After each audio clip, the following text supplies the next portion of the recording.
working, waiting, and learning the planet. Hey, I can hear the sick and raise the dead. Welcome back to Animal Songs, a story set to music, written and performed by Jamie Holcomb. Overcoming obstacles sometimes requires a change in oneself. A brick wall can be defeated by learning a new move, climb, or maybe dig. But preceding that transformation, there will come a moment of despair. All our tricks have failed. Our best efforts have come to what? The energy is still there, but the user cannot figure out how to apply it, and so they are immolated by their own desire. From that destruction comes the birth of something new. The phoenix has learned how to swim. Resuscitation. Penguin.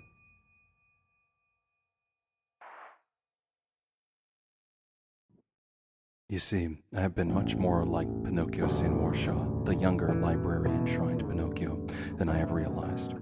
Here I am in my sacred crow form, the body our young villain will soon discover through his part in Florence's play, his work with woodwinds and air magic. Lagaina, indeed. I am seated in my rocking chair, so to speak, perched on the edge of the roof of a rickety wagon, bent forward, beak poking through the bars of a window, watching our poor rag boy wipe tears from his cheeks and coddle the red gleaming heart bottle concealing the poor innocent, that baby of days, the infinite dawn of Phoenician hope. And from this perspective, with my head upside down, I have imagined that my power is limited, at first thinking that I was merely the transcriber of these scenes of religious significance, and then I believed that my transfiguration was again limited but to ghostly infusion. And at first it was. I could project into dreams, seep into reality through memories I shared with our misguided dragon, who fancies himself a wild beast but who is merely a dog on a chain, snarling and thrashing all the more for the strength of her steel around his throat. I believed I was like a specter and that a wizard can only work in the shadows because at the conclusion of this course, our young friend will be, for lack of a better phrasing, because of certain constraints for which I'm still currently digging out the keys, the boy dragon will be reincarnated as a fox for a spell. Just a spell. His voice will be stolen and he will be rendered the impotent transcriber of birdsong, the state in which you found us when we set out from the library, as they say. Now, however, I am perched bat-wise in the body of a crow, and if I merely invert my posture, that is, if I were to take my beady auric eyes off the poor suffering Peter and the imprisoned innocent, I would see, naturally, the hooded figure holding the reins. Hers may not be a mind I should attempt to, a book whose spine I should crease. The blackest of black holes consume even light. Yet she holds the reins to what? A fellow to whom I was once introduced by the name of Sebastian, her oldest friend, I hear, a horse who presumably knows a few phrases of crow talk. Ah, my pet, a sign. She hears my voice, but she cannot interpret the words. Sebastian, can you stop walking? He will not stop. You came to visit your old granny, did you? The ash plant rests across the seat beside her. What is its significance? I have some theories. Pretty bird. Sebastian, stop. I am asking you to stop. What's wrong, my pet? Is the birdie bothering you? He's trotting even faster. Whoa! She tugs the reins, and so she bends him to my purpose, once again outfoxed. She descends the creaking steps, the ash plant unguarded. While she whispers in her pale horse's ear, I will test the crow's strength. Peter has let his tears dry. He sees me at the bars. I can pull the stick no higher. My pet, my friend, why are... Look into my eye, Peter. See the sign you know. His eyes widen, those emerald questions. Does he understand? His fingers slip to grip the duck's beak. You're a good boy, Peter. There, my pet. No more nasty crow. Darkness belongs to no one. We each are armed with tricks. Once again within this cart, the easily overlooked black bird perched upon a shelf. There are no potions displayed to beg investigation. Only the hermetically sealed heart jar and its sacred contents contain this scene's significance, and only our faithful friend can find the answer to its purpose. He considers the pursed lips of the ash head. He considers the hitherto unseen crow peering from the perch. The cart begins to creak, and still she doesn't miss it. It meant nothing to her then. She doesn't know what power it might possess. Peter, her eyes. Whisper, it would be better if I flew this coop, but if I rustle at the bars, she'll see our secret. Peter. In waking life, can I speak to him? Peter. Tangy. Whisper. Silent. Think. Peter, Tangi, touch. There, we are 2 minds removed, though that is more than I could say in my ape. Touch, he wonders, presumably, as he twists the duck head in the growing light of day. Touch. He lifts a finger to its lips. Not that way. Touch. He considers the holy artifact. From the beak of that bird's kiss, the heart jar erupts in light, red light, pink, ultraviolet, so bright not even a black goddess could miss its glow. You. Granny the witch pulled her cart to a halt, sending the passengers in the compartment tumbling into the wall. I told you, said Tangi to the bundle of rags beneath the wailing baby. I got my stick bag. The witch was spitting curses as she descended the creaking cart. I'll. Her feet scuffed along the compartment edge, and Tangi readied herself, stick pointed at the back door. Peter scrambled to his feet, clutching Todd to his chest, and he stammered, "How? You alive?" "True," she said, "though I probably died at some point, or maybe I'm still down there swimming." She clicked her tongue and shook her head, chiding some invisible memory. "Oh, Gabalua, Gabalua." She still had her staff readily pointed at the door. The scuff of the old woman had ceased. On the other side of the wall was silence. "Your magic," said Peter. "So is that your wand?" "Magic needs no accoutrement." But the stick, why?" "Why?" Tangi turned to the bewildered boy. Her face stretched into a grin that almost seemed to shine with the dawn light her fangs reflected. "Because I like it." She twirled the staff nimbly between her thumb and forefinger, with a strength much greater than could be expected from such a small person, and she considered the twisted beak of the staff head. "Though I couldn't tell you how I came to find it. Which begs the question." She cupped her ear and leaned towards the door. "She's certainly taking forever." "The question?" said Peter. He patted Todd, who had quieted his crying to the occasional longing coo, and both boys considered the girl through perplexed green stares. "Question? About the stick. You were saying how you found it." "Oh, yes, I've yet to. Now, where is she?" She thrust the ash plant towards Peter and let go. The boy bent and caught the staff over his shoulder. "Hold this. I'll only be a minute." "Tangi," he said. "Yes?" "I love you." "Oh, Peter." She pinched his cheek and vanished in a flourish of black feathers. Blackness waited beyond the bars. No pink dawn light greeted me as I flew. Even my own dark feathers assimilated into the void. Yet I was there. Nothing surrounded what I felt to be myself, like when you shut your eyes in a dark room. You and that endless darkness were one thing. What you saw was yourself. The you felt to be was within that endless expanse. So like when you shut your eyes was this sudden flight into blackness that a memory shone forth within me. I was a boy once, in a gray-blue room, a thick carpet, a quilted comforter, a high queen mattress, all cast in the pale blue light of early morning. I had been small. The room reveals itself from that perspective, the eyes of a boy who once, always, was, is, climbed into the pale blue warmth of his sleeping mother. There, he curled himself, like a tiny dragon, into his world. He curled like a creature in its den, the warmth of its mother, odorless miasma inherent in itself, the child in its place. He shut his eyes, and in the darkness shine 1,000 jewels of every shade and luster. Spider eyes. She smiles. "Hello. My grandmother who made all this possible. Tricky trickster tricking." Her tricks echoed like stalagmite droplets in a cave. "I thought you were on my side," we seemed to say together, though not a sound could be heard over the wash of her echo. "I taught you to use it," we said, or thought together again, but in very different ways. Finally, I heard myself speak. "I'm not here to defeat you." Her million eyes blinked and her fangs glistened in their myriad glow. "You defeat me?" Her voice was everywhere. "I want to make a deal with you. I want to eat." Her mouth stretched wider, and those infinite eyes seemed to draw nearer to me. Still, I was nowhere. "Yes, you will eat me. Forever. Me. You can have me. Every day. I'll go right down your gullet." I could eat now. Perhaps, once. One meal of little satisfaction.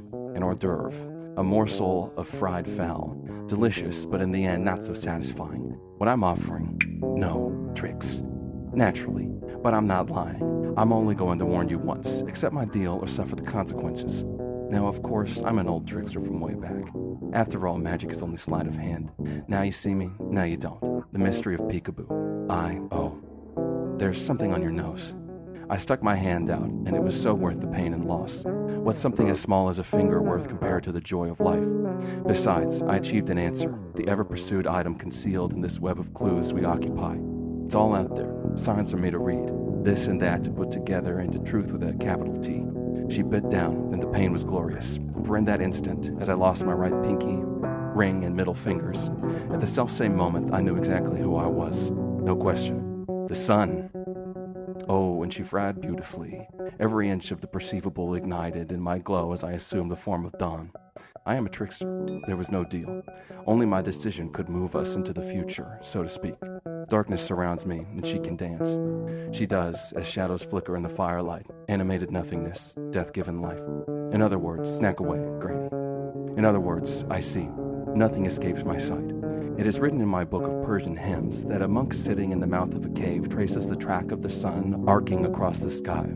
East to west, he watches it pass. He watches that body move. He sees. The verse continues by urging the reader to contemplate this scene. It promises that meditation on the monk in the cave mouth watching the sun's adventure will lead the reader into new vistas of understanding. I am the sun, which is by no means the literal interpretation that the initiate is intended to read. And I see everything. And now I can feel my old enemy. Not her, she is at my back, locked in my embrace, her million legs, her infinite eyes. This little whistler, the boy who would be king. No, not him at all. You will see. It is a very old story, I see. I hear his weak little voice, and I can see, in my secret sun's eye, I can see his thin lips pursed, papery skin fluttering against his onion-stinking breath as he whistles at me, a mockery of a bird. It is an old story that has taken this strange course to tell. You will see, I will show you, this little boy who wants to raise his arms and watch the world dance, he who actually believes the sun bows before him. My parasite, I will show you, you will see. Now, Granny, watch.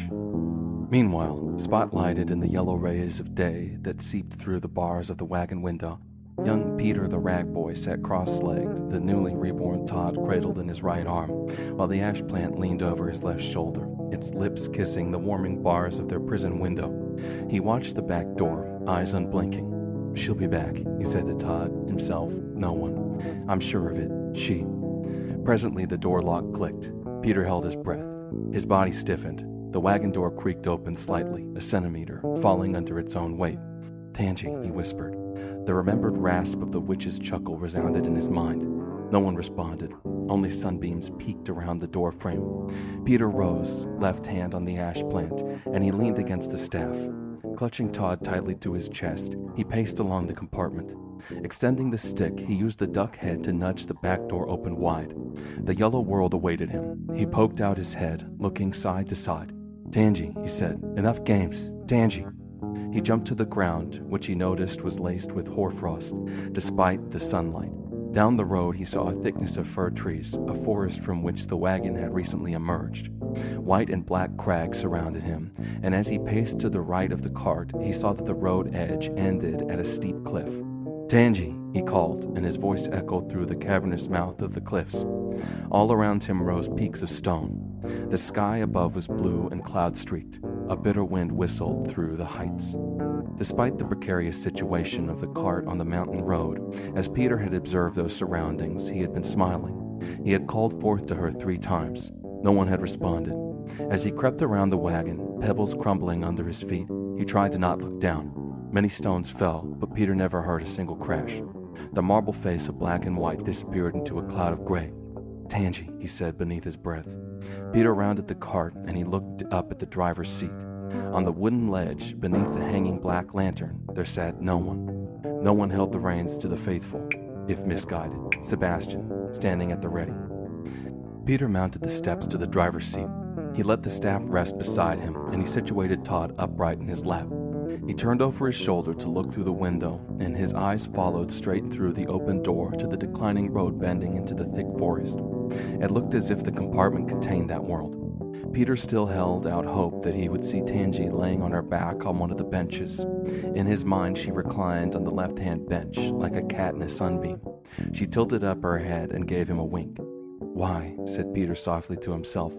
Again, the thin blade of air whistled through him. Todd whimpered and cooed. With no other recourse, Peter picked up the worn leather reins.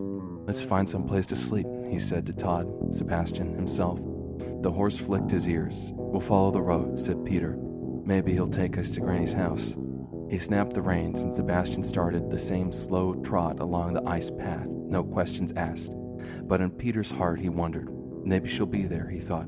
Maybe she's waiting out there right now. We will soon see.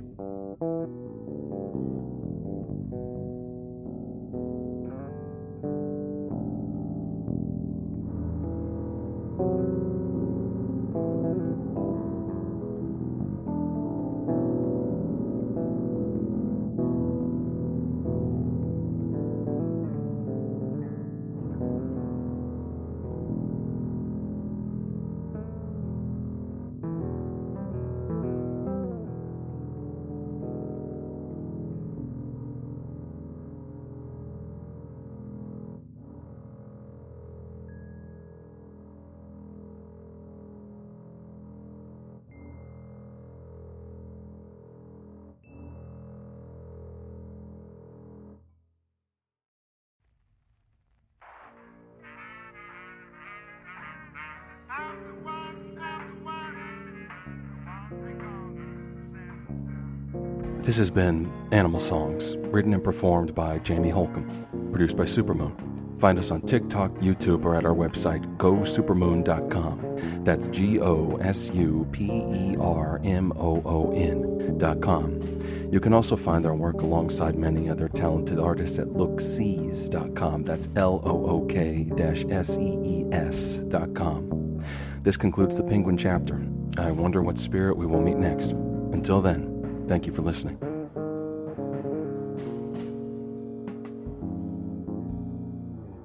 I got to say is, glory be, the funk's on me. Do it again, go.